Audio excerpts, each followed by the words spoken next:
Hello mga kasolid, isang napakagandang araw sa ating lahat. Kung kayo ay nasa Pilipinas, I think araw ba sa Pilipinas? Gabi yata. Isang napakagandang araw dito sa Canada at isang napakagandang gabi dyan sa Pilipinas. Guys, mga kasolid, balik na uli ako sa Canada para magtrabahong muli.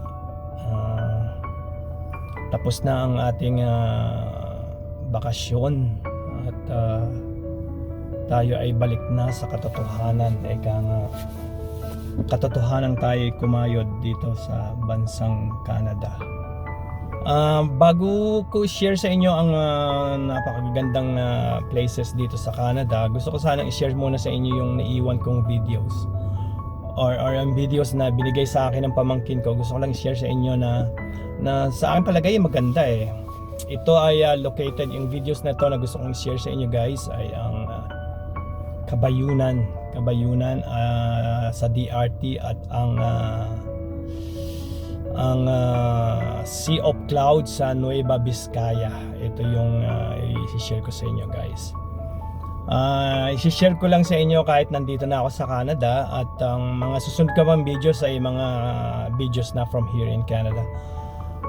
May mga videos ako before na pinakita sa inyo dito sa Canada na kinultivate yung land for preparation para sa planting, kung ano man ang ipaplant ang tatanim nila. Ngayon ay nakita ko may mga nakatanim na. Yun ang i-share ko sa inyo sooner, probably next few days after these videos na ma-share ko sa inyo.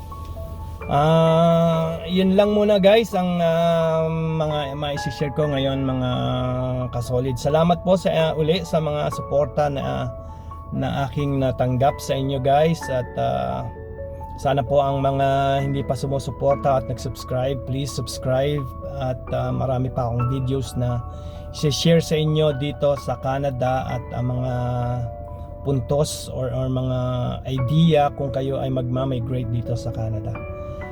Stay tuned guys mga kasolid, at ako'y magbabalik bukas or sa mga susunod na araw after na ma-post ko ang videos ng Sea of Clouds sa Nueva Vizcaya at ang Kabayunan sa DRT. Ciao guys, see you, at mabuhay po tayong lahat. Tayo po lagi mag-ingat kung saan man po tayo naroon. Kalusugan ay lagi nating aalagaan, sapagkat yan ay isa sa napakahalaga sa ating buhay. Kalusugan. Ciao guys, see ya.